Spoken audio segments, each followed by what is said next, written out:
The harsh fluorescence of the hallway cast a sickly yellow glow, illuminating the cold sweat beading on Seraphina's temple. Her shift had ended, but a shadow had fallen across the path to her freedom. A heavy hand clamped down on her arm, the grip instantly bruising, twisting her toward the staff washroom. The manager's face, usually slicked with a thin veneer of politeness, was now a mask of petty malice, fueled by a hidden, ugly rage. She stumbled, her mind racing, a silent scream building in her throat.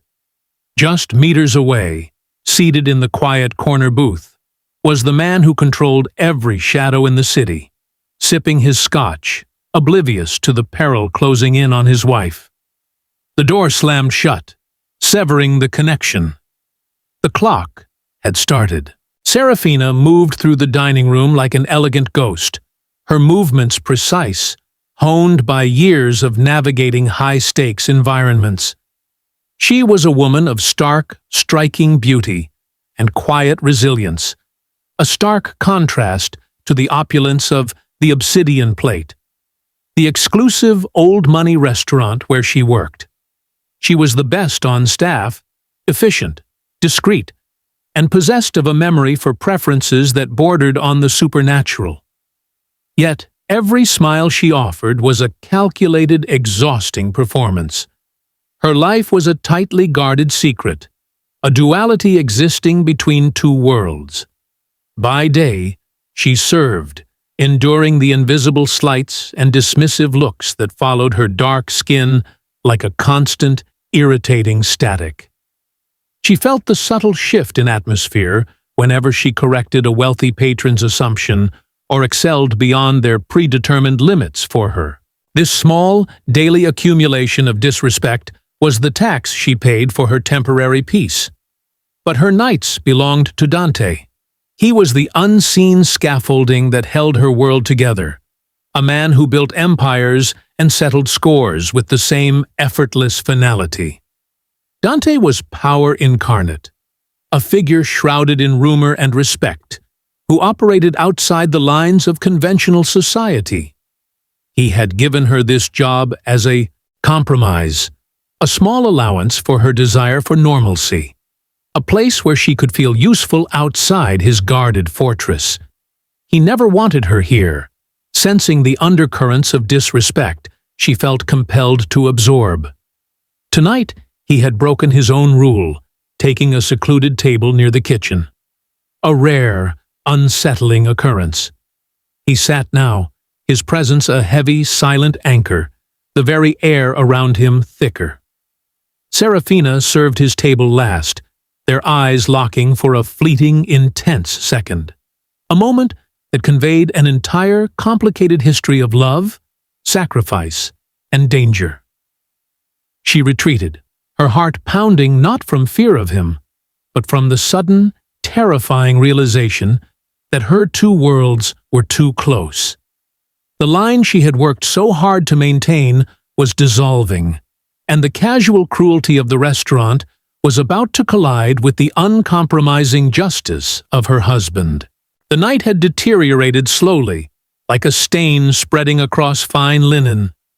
The manager, Arthur, a man whose ambition vastly outstripped his talent, had been watching Seraphina all evening.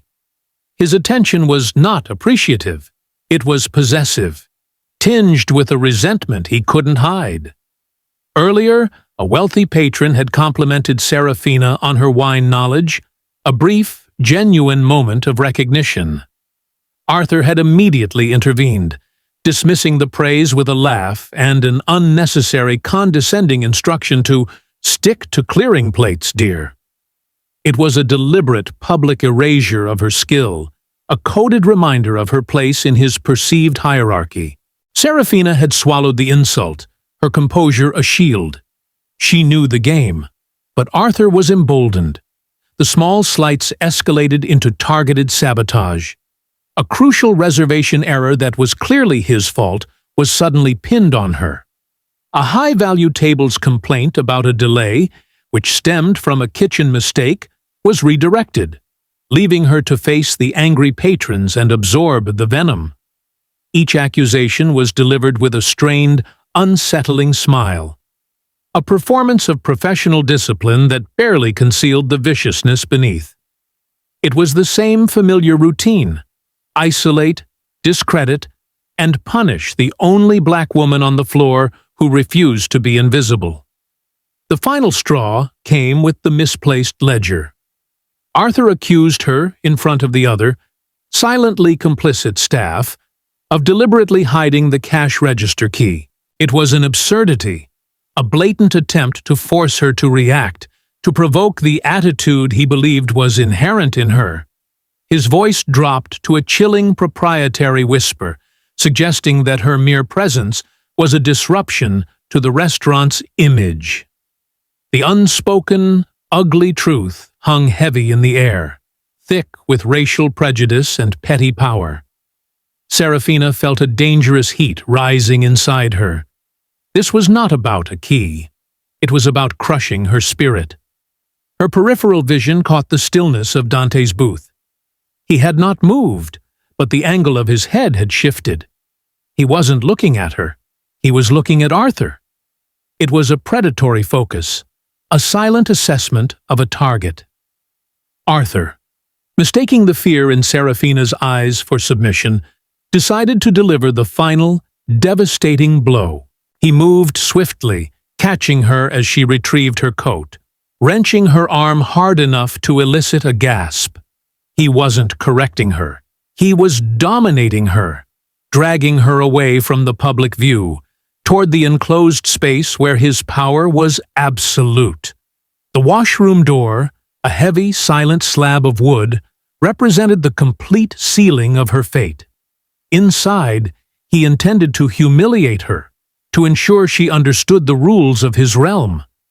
Outside the washroom, the sudden sharp scrape of a chair being pushed back echoed across the quiet dining room. It was the sound of an immense weight shifting, a final limit being crossed. Dante stood, moving with a controlled, lethal grace that was terrifying in its absolute stillness. The scotch glass remained on the table, still slightly spinning, a forgotten detail. His eyes were not angry. They were perfectly cold, focusing solely on the now closed door behind which his wife was held against her will. He had seen enough, not just the dragging, but the months of mounting, subtle cruelty. The invisible was now undeniable. He didn't rush. He didn't shout. He simply walked toward the sound of his wife's muffled fear, a tide of inevitable, terrifying consequence following in his wake. Inside the claustrophobic confines of the staff washroom, the air was thick with Seraphina's rising panic. Arthur's voice was a low snarl, laced with the corrosive entitlement that had been building all night. He was not demanding an answer. He was enjoying her terror, deriving satisfaction from the degradation he was inflicting. The racial epithet he finally hissed was the sharp point of a long, calculated cruelty. Seraphina braced herself, the realization hitting her. This wasn't an argument over a key, but a vicious, final attempt to assert his perceived superiority. The flimsy metal lock on the door was not a barrier. It was a suggestion. It offered no resistance to the sudden, explosive force that hit it. The door didn't open. It shattered inward, the wood splintering violently against the tile wall. Dante stood silhouetted in the ruined doorway, a figure of pure, terrifying authority. He was not a husband protecting his wife. He was a force of nature correcting a profound imbalance. His gaze bypassed Seraphina's distressed form entirely, locking onto Arthur with an intensity that sucked all the sound and oxygen from the small room. Arthur, propelled by adrenaline and shock, tried to posture, to utter some panicked defense, but the words withered in his throat. He saw not a waiter's husband, but the legend, the unforgiving presence whispered about in the city's darkest corners. The man's reputation was a physical weight, instantly crushing Arthur's petty dominance. Dante moved with a frightening economy of motion. There was no theatrical rage, no shouted warning. A single, powerful hand shot out, not striking, but seizing Arthur by the collar, lifting him clear off his feet and slamming him back against the cold, unforgiving porcelain sink. The sound was sickeningly final. Seraphina watched, trembling, but not moving to stop it. This was not her fight. It was the consequence of the toxicity she had been forced to endure. Dante's face was inches from the manager's, his eyes burning with a silent, absolute fury, born not just of the physical threat, but of the relentless, racist disrespect Seraphina had suffered for months. He didn't need to speak. The message was transmitted through the bone-crushing grip, and the promise of utter ruin reflected in his eyes.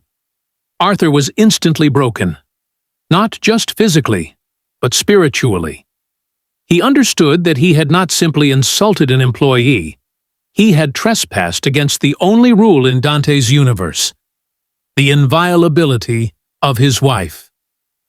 The confrontation was over. The manager's life, as he knew it, was already a catastrophe in progress. The silence that followed was heavy, broken only by Seraphina's slow, deliberate breaths. Dante released the manager, who collapsed into a whimpering, pathetic heap on the wet floor, his fear a physical odor. Dante did not linger. He gently took Seraphina's hand, leading her away from the ruins of the bathroom and the shattered illusion of her temporary normalcy. The remaining staff, frozen in their positions, watched the retreat, not daring to meet the couple's eyes. They had seen the invisible hand of power reveal itself, punishing the petty cruelties they had ignored or silently endorsed. The restaurant, once a haven of high society, was now stained by the brutal, undeniable truth of its internal toxicity. By the next morning, Arthur's world had completely dissolved. He was not just fired. His career, his reputation, and his ability to operate in any capacity within the city's commerce were systematically erased. It was a silent, clean obliteration, a consequence far more terrifying than a public spectacle. He had learned the terrifying lesson that true power doesn't need to shout. It simply removes obstacles. His fate became a cautionary tale whispered in the exclusive corners of the city. The cost of casual racism when the victim is unknowingly protected by an uncompromising force. Seraphina never returned to the restaurant. The incident had ripped away the compromise she had made with her powerful life. She looked down at the hand Dante held, the same hand Arthur had bruised hours before, and felt a complex mix of guilt, relief, and cold, hard clarity. She had wanted to prove she could navigate a world without his protection, but that world had responded with ugly prejudice. She had been forced to face the reality that some battles, the institutional, insidious kind, cannot be won with quiet dignity alone. The world had witnessed a manager's casual entitlement and racial malice violently collide with absolute, merciless consequence. The true impact was not the broken door or the terrified manager, but the uncomfortable question left hanging in the air. How often does deep, persistent injustice continue unchecked simply because the victim lacks an immediate, uncompromising defender? This story of retribution is satisfying, but it demands reflection.